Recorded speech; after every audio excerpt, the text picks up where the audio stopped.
From VOA Learning English, this is the Education Report. Lawmakers in Washington are debating education issues, including the interest rates that students pay for loans. College students who take loans graduate owing an average of $26,000. But some economists say the real issue is controlling the cost of college. Experts say these high costs are hurting the whole economy. For the past 30 years, college tuition has been increasing at twice the rate of inflation. Universities say decreasing financial support from state governments forces them to charge higher tuition. On average, private colleges now charge more than $30,000 a year. Terry Hartle is a spokesman for the American Council on Education, which represents thousands of colleges across the United States. He says funding for education has been shrinking for years. Experts worry that the high cost of education makes it less likely that good students from poor families can attend college. This means fewer scientists, engineers, and others who could help increase economic growth. Also, a survey shows that some students concerned about repaying thousands of dollars in loans are delaying marriage and children. Many cannot afford to invest in a house or buy a car.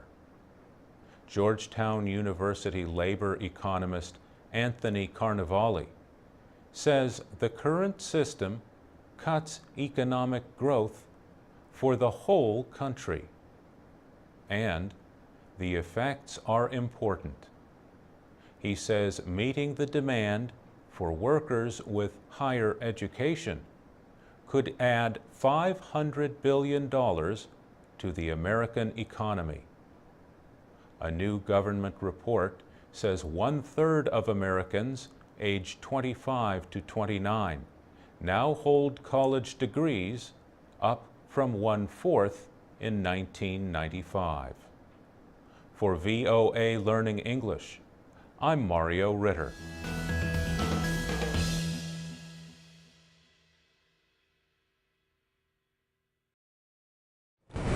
This is the VOA Special English Education Report. Americans are considering national education standards recently developed by teachers and other education experts. The National Governors Association and the Council of Chief State School Officers led the effort. The United States, unlike other nations, has never had the same school standards across the country. The reason? Education is not discussed in the Constitution. That document limits the responsibilities of the federal government. Other responsibilities, like education, fall to the individual states. Local control of education probably was a good idea 200 years ago. People stayed in the same place, and schools knew what students needed to learn. But today, people move to different cities, and some people work at jobs that did not exist even 20 years ago. Many American educators say that getting a good education should not depend on where you live. They say that some states have lowered their standards in order to increase student scores on tests required by the No Child Left Behind Act. Kara Schlosser is Communications Director for the Council of Chief State School Officers. She says the new standards clearly state what a student should be able to do to be successful in college and work. The standards deal with language and mathematics in every grade, from kindergarten through high school. For example, in first grade, students should be asking and answering questions about something they read. In mathematics, students should be working with shapes in kindergarten and angles in fourth grade. 48 states have already shown approval for the standards. 2 states reject the idea. Critics say that working toward the same standards in every state will not guarantee excellence for all. Some educators in Massachusetts say adopting the proposal will hurt their students because the state standards are even higher. Others say the change will be too costly, requiring new textbooks and different kinds of training for teachers. Still others fear federal interference or control. Supporters say the standards are goals and do not tell states or teachers how to teach. They also say the federal government is not forcing acceptance. However, approving the standards will help states qualify for some federal grant money. And that's the VOA Special English Education Report. This is the VOA Special English Education Report. Girls and boys usually attend classes together in American public schools. But there are some single-sex programs, like a girls' public school in Dallas, Texas. It opened in 2004. The students have done well enough that the school system is now opening a school for boys. Nakia Douglas is principal of the Barack Obama Male Leadership Academy. He says he was the kind of student that the school is seeking. I was born and raised in South Dallas by a single parent. I was a neighborhood child. I was that child that I would work if I knew the teacher believed in me. But at the same time, I had a hunger and desire for more. Educational researchers say boys learn in different ways and mature more slowly than girls, and are more likely to leave school. Being in class with the opposite sex can also take attention away from learning. Kendall Keeter thinks the boys' school will be good for his son the way the girls' school was for his daughter. Our thought was to also give our son an opportunity that would best prepare him for college in the same manner she was prepared. And I can't imagine any other option that would have prepared her better. Another parent, Madeline Hayes, also likes the idea of a publicly funded school for boys. This is something, as cheesy as it sounds, that I've always dreamed about. That there will be a boys' school that doesn't charge $25,000 a year, but would give the same academics, the same level of interaction and leadership. The school is for grades 6 through 9. It will offer college preparatory classes and leadership courses even on weekends. Principal Douglas says the boys will be urged to support one another. All of our young men we call brother. So it may be Brother Malik Davis or Brother Samuel Keeter. The young men understand they are their brother's keeper. And so the young men are really learning to be responsible, not only for themselves, but also for their brothers here at the campus. Most students who want to be accepted into the Obama Academy in Dallas will need to have good grades and pass a number of tests. But 10 to 15% will not have to meet all of the entrance requirements.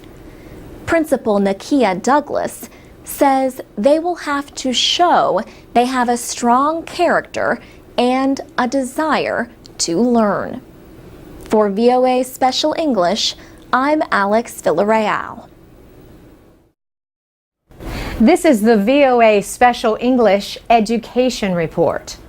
Last week, we told you about a call for American educators to do more to protect students from sexual violence on campus. The government recently sent a letter telling schools, colleges, and universities that such violence is a form of sex discrimination. That means it violates a 1972 law against discrimination on the basis of sex in education programs and activities. The letter says schools must take steps like making sure victims know their rights and are kept informed about investigations. Victims must also be protected if the accused attacker is still in school with them. Ruslan Ali is Assistant Secretary for Civil Rights at the Department of Education. She and her staff wrote that letter. Our sense of urgency could not be greater, she says. I'm sure any parent in America would say they don't want their child to go to college or school and have to be worried about being raped. And we are going to work with officials to make sure that doesn't happen. One of those officials is Mary Mayhew. She leads efforts to prevent sexual harassment and rape at the University of New Hampshire. That was where Vice President Joe Biden and Education Secretary Arne Duncan released the guidance letter in April. Ms. Mayhew says she believes sexual violence on campuses has actually decreased over the past 20 years. She says schools are getting better at educating students to understand the idea of consent. Or, put more simply, that no means no. She says between 1988 and 2000 was when we really started implementing education campaigns about what consent is. And that did amount to some degree of prevention. Ms. Mayhew says the warning from the government to pay more attention to the problem might lead more schools to start or expand their programs. At the same time, however, it might also lead to an increase in reports of sexual assaults. Not necessarily because the problem has gotten worse, she says, but because more students will know their rights and be willing to report attacks on campus. Ruslan Ali at the Education Department says the government is ready to take action against schools that fail to protect their students. She says where there are violations, and in the case where officials are not willing to comply with the nation's civil rights laws, we will enforce the laws vigorously. For VOA Special English, I'm Carolyn Presutti.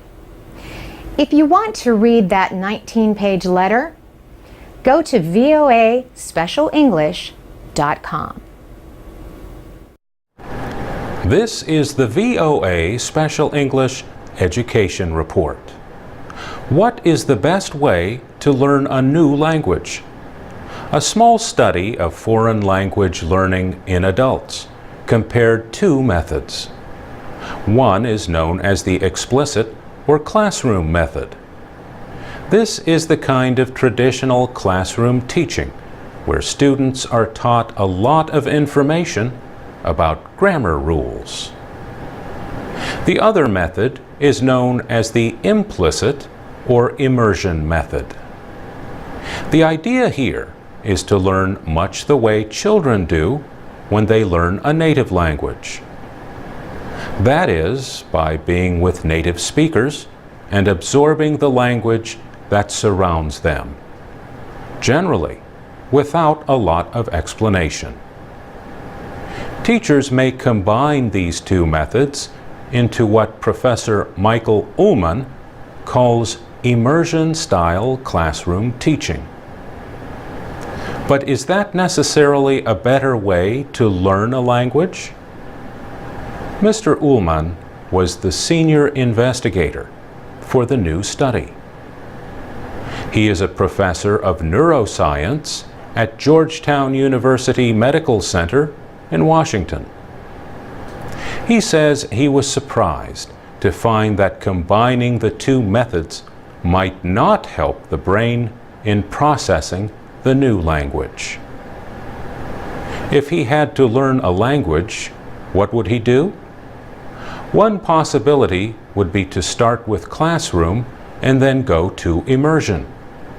But he says there is a possibility that classroom could hurt later immersion. That is one possibility in interpreting the data.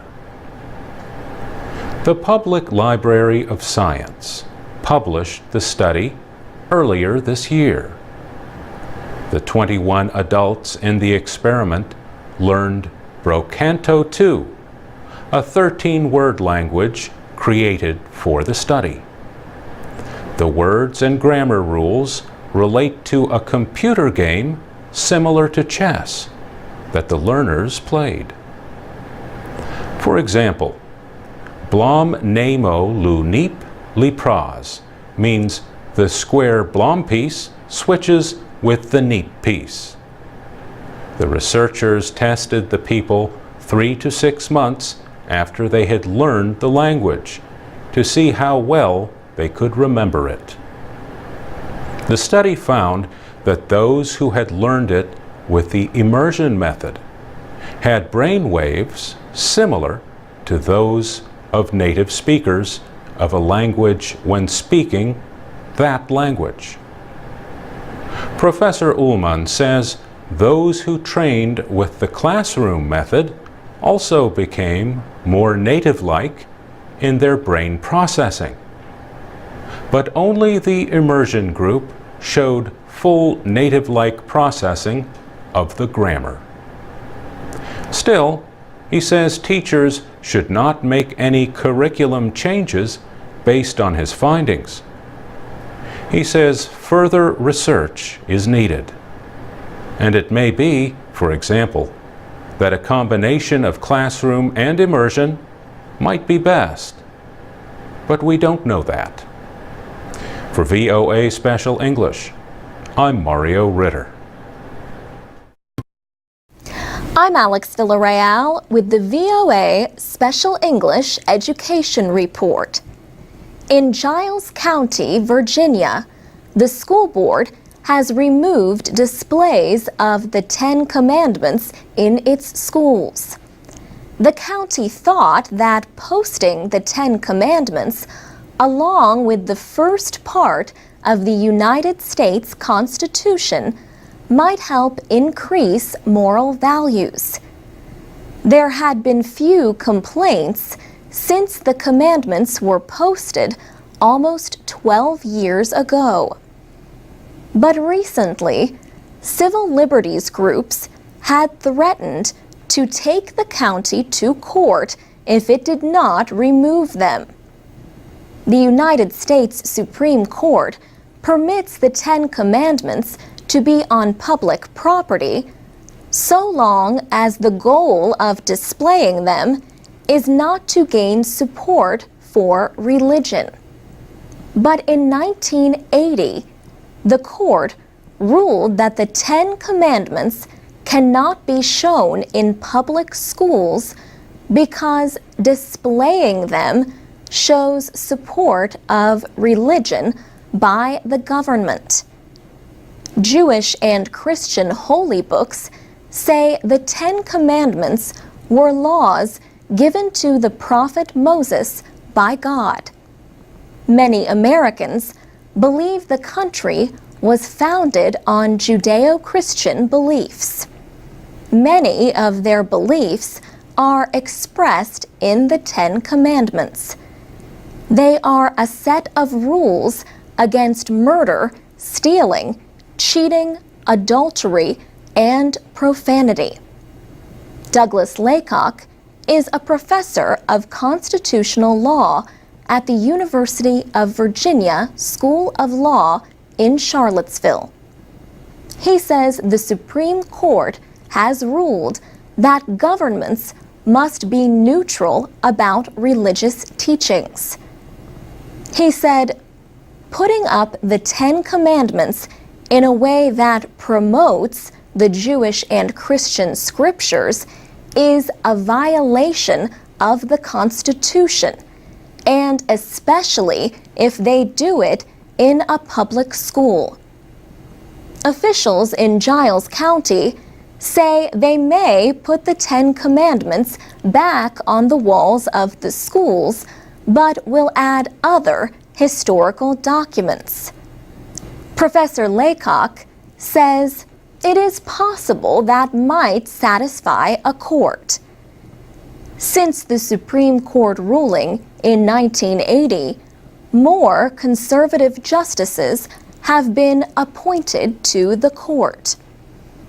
Professor Laycock says some conservative activists believe this new, more conservative court might be willing to once again permit the Ten Commandments to be displayed in public schools. For VOA Special English, I'm Alex Villarreal. Tell us what you think about religion in public schools. You can comment at voaspecialenglish.com. You can also find transcripts and MP3s of our reports. And you can find us on Facebook at VOA Learning English.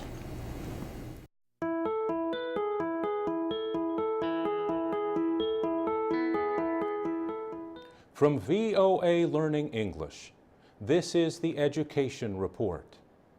Street children in Ethiopia say their biggest need is shelter. But a study shows that local non-governmental organizations and community groups rarely offer what the street children want. The international aid group Save the Children did the study. One of the researchers says the limited services provided by local NGOs do not match what the children see as their greatest needs. Save the Children talked with children living on the streets in 5 major cities, 3 regional towns, and 8 rural villages. The children discussed many subjects, including their needs, their health, and the risks they face. There are about 30,000 street children in Ethiopia. About 17,000 of them live in the capital, Addis Ababa. More than half of the children do not have access to shelter or enough food. They survive mostly on what they receive from shining shoes, selling small items to passers-by, and appealing to strangers for help. The street children face health threats. Research shows that about 30% are seriously sick but most do not have any kind of treatment available. About 40% of the children may have been forced to have sex. The children believe that having shelter will reduce these kinds of risks. The child assistance group Goal Ethiopia used to provide shelter for street children, but it found that this discouraged the children from re-entering their own communities. The Ethiopian government is finishing work on a national social protection strategy. It will include new ways of providing support to families to reduce poverty and keep children off the streets. For VOA Learning English, I'm Mario Ritter.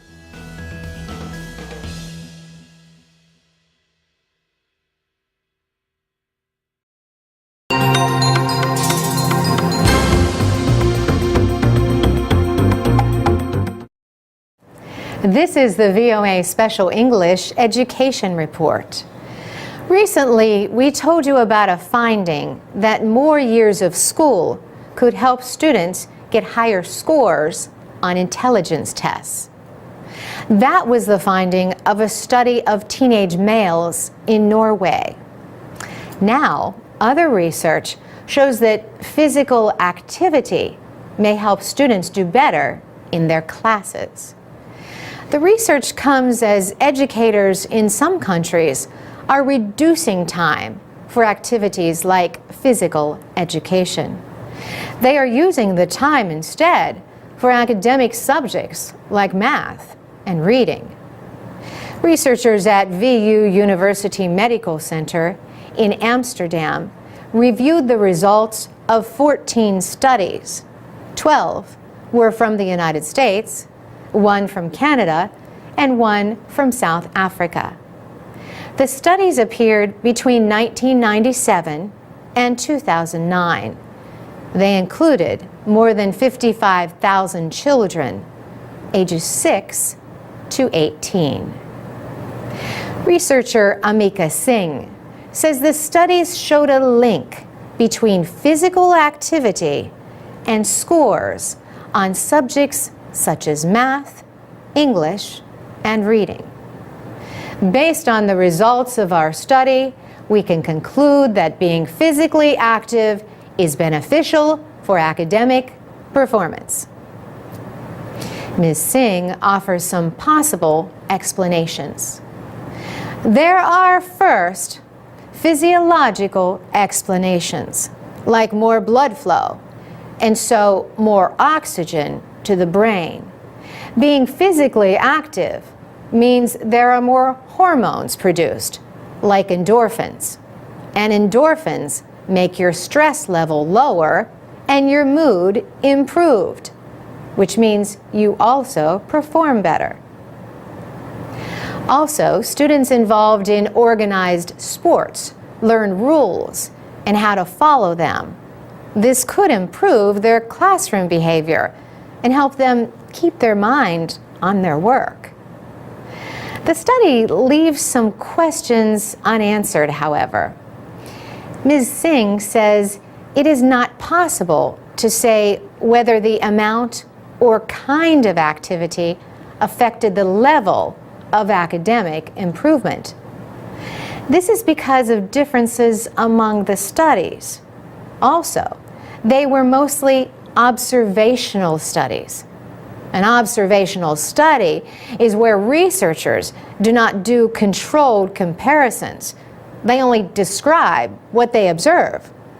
So they might observe that physically active students are more likely to do better in school.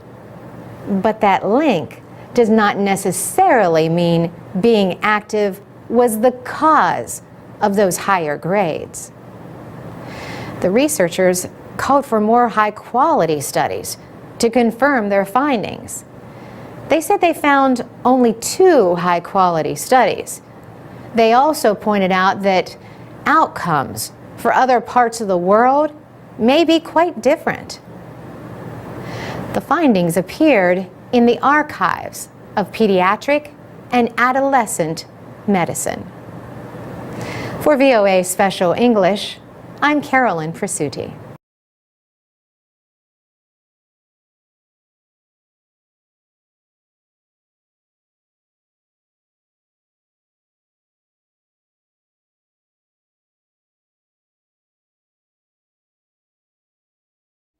I'm Alex Villarreal with the VOA Special English Education Report.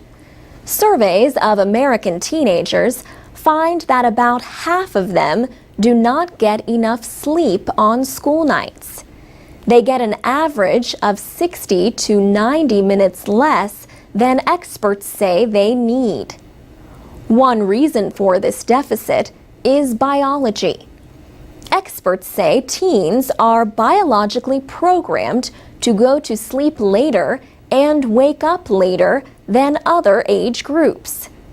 Yet many schools start classes as early as 7 in the morning. As a result, many students go to class feeling like 16-year-old Danny. He plays 2 sports, lacrosse and football. He is an active teen, except in the morning. He says getting up in the morning is pretty terrible. He is very tired.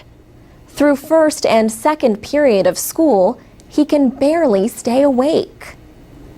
Michael Bruce is a clinical psychologist with a specialty in sleep disorders.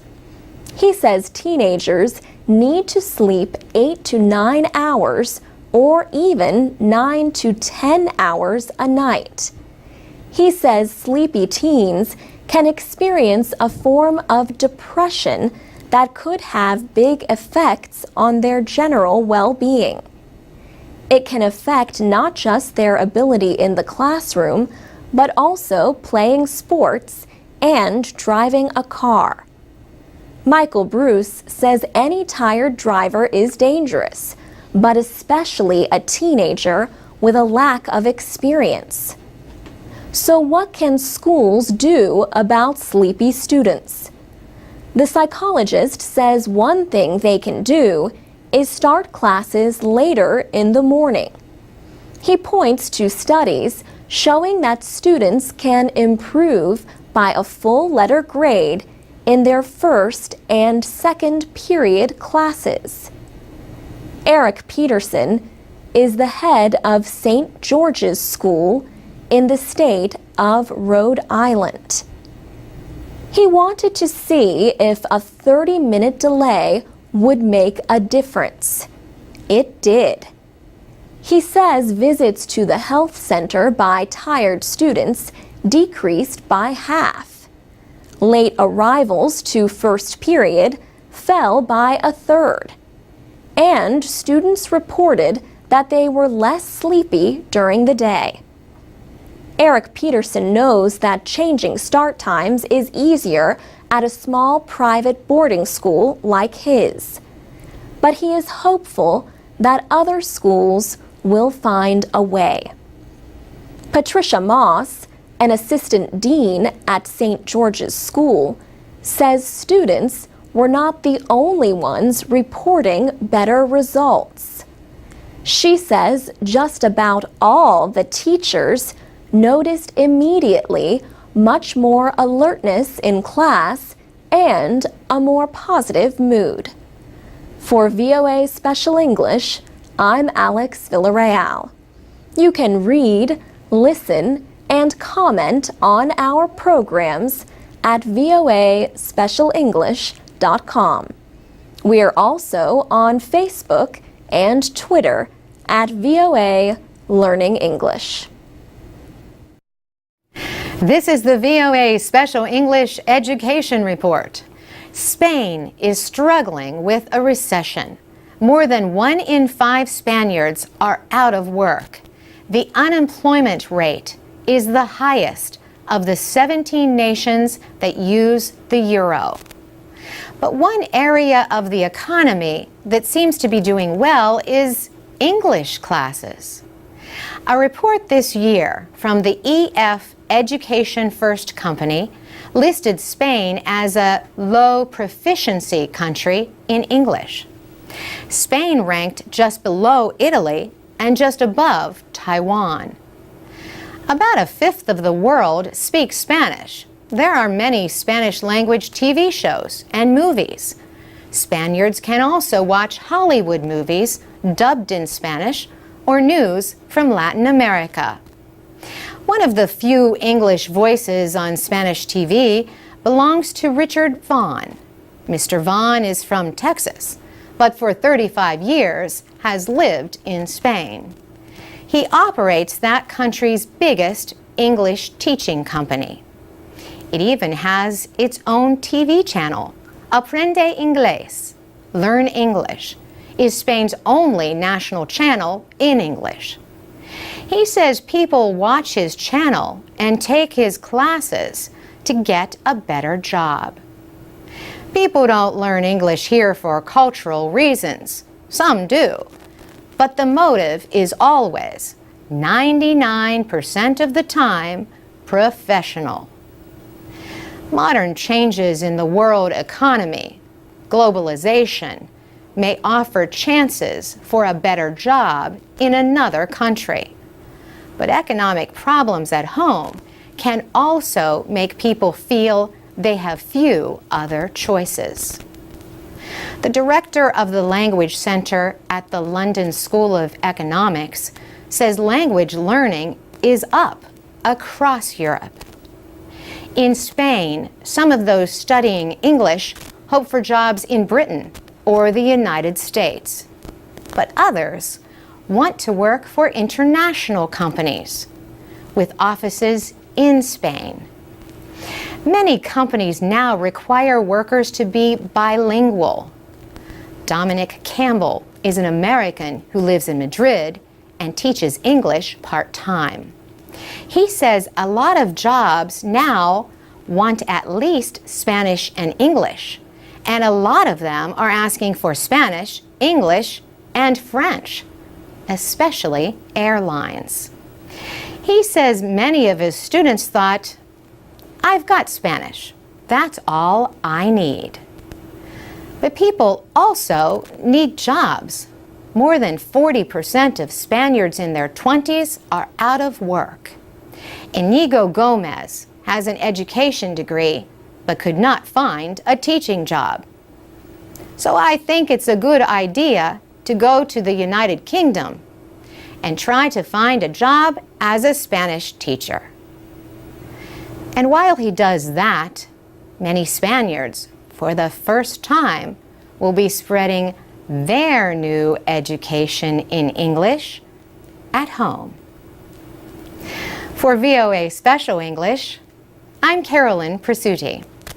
You can learn English and get the latest news every day at voaspecialenglish.com.